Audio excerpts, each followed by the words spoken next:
Hey guys, welcome to another video. Today, I have an older phone, which I will test something with it later, and an endoscope camera, a very cheapo one, that the only information I have about it is what you see on this bag if you want to stop it and search it through that. Otherwise, I have no idea what type of camera this is or what does it do.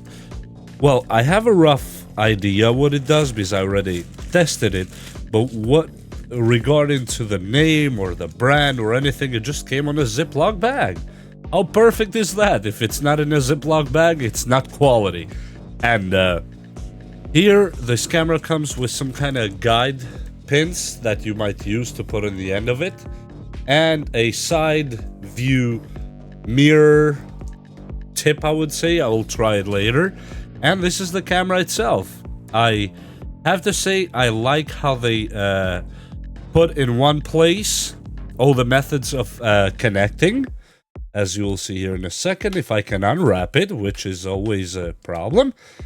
And here it goes. You have the first regular USB, then you have USB-C, then you have micro USB.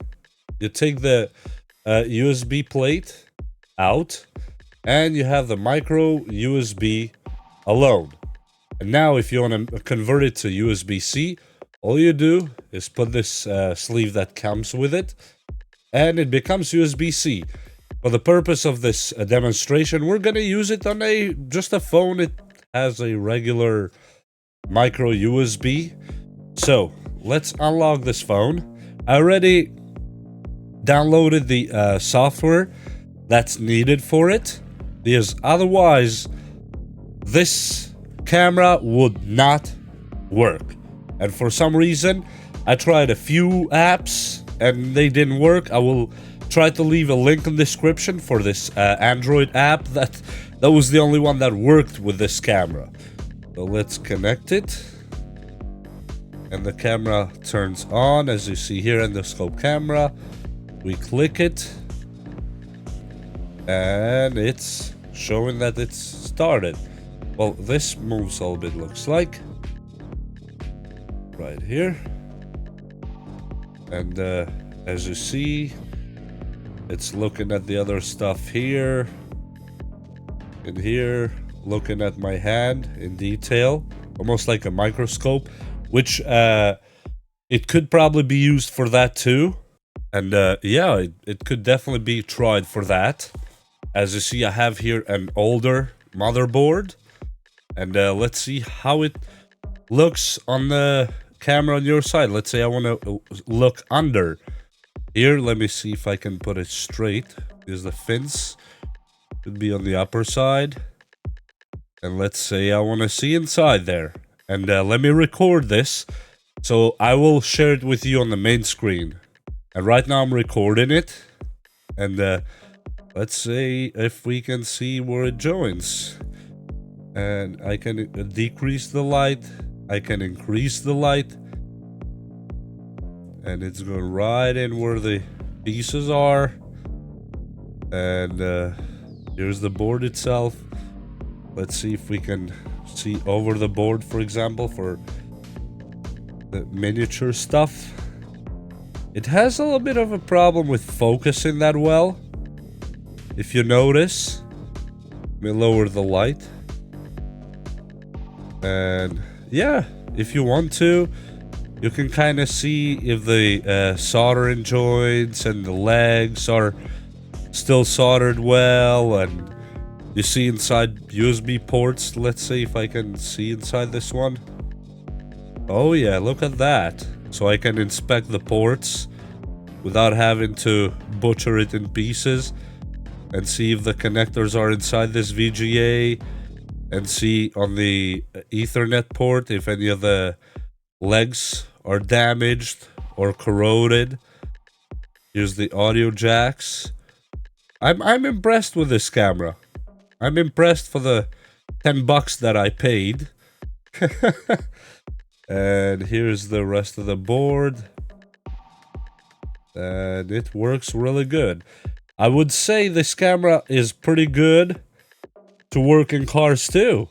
And let me show you how it looks when you're trying to work in cars. And as you see here, I can see all the dust on the CPU, but I don't use this motherboard, so I don't really care.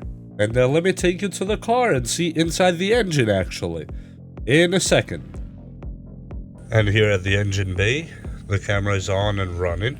And let's say you want to see what's under there that with the naked eye you may or may not see. But let's say I want to see what's inside that part there.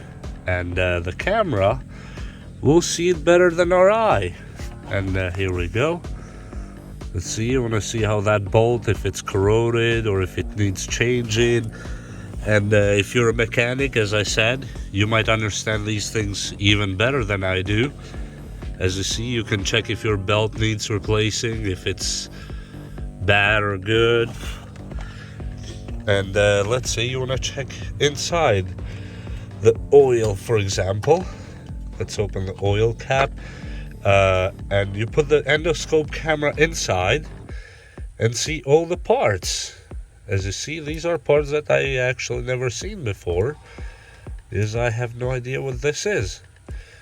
I know it's engine parts, but to a mechanic, this is very valuable information, valuable footage that he can see and check what's going on there.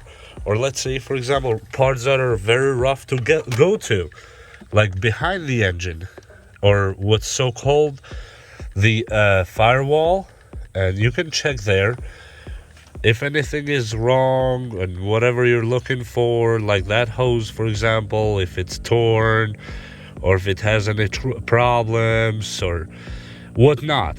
I don't really know what I'm even looking at, to be honest, because I'm not a mechanic. But a mechanic would be very happy to use this tool, and it's a very, very cheap tool.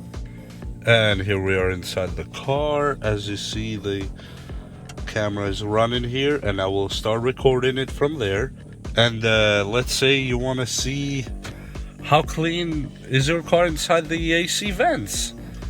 You put the camera slowly in there, and I will show you on the screen how the footage looks, even though I have no idea what I'm doing here, because I don't really know what I'm looking for. But probably for a mechanic, this would be a great feature to have.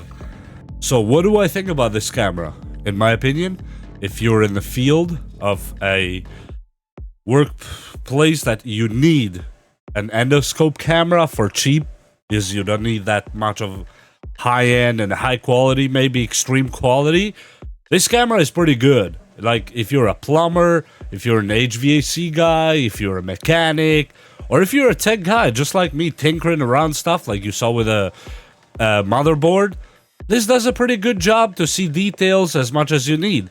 The only problem with it is that I can't find who made this camera, because it's almost impossible. And the apps that I had to go through in order to make it work were tremendous. So I'm just gonna show you that, yes, this endoscope camera app with that symbol that you see right there, that's the only one that worked in my case. And besides that, I don't know what else to tell you about it. It just works right off the box, and as you saw in the car, as you saw in the motherboard, and you could try stuff on and on and on. I would say, but this I do not suggest, but in emergency, if you have nothing else, you want to check your teeth, or you want to check body parts that you cannot reach with your eyes, this camera can do that too. You want to check why is a tooth aching, or you have a problem. It's usable. I don't suggest it. I do not suggest it, because I'm not a medic to tell you that. But I'm just saying, in emergency and you have no other choice, yes, here it goes. And with that said, I think that concludes this video. I cannot say it's a bad camera. The build quality is pretty good. It's made out of aluminum, the head here. The cable feels pretty robust. The USB feels pretty good built. Nice quality. I can't say it's bad. And that's pretty much it. And we'll see you next time. Bye!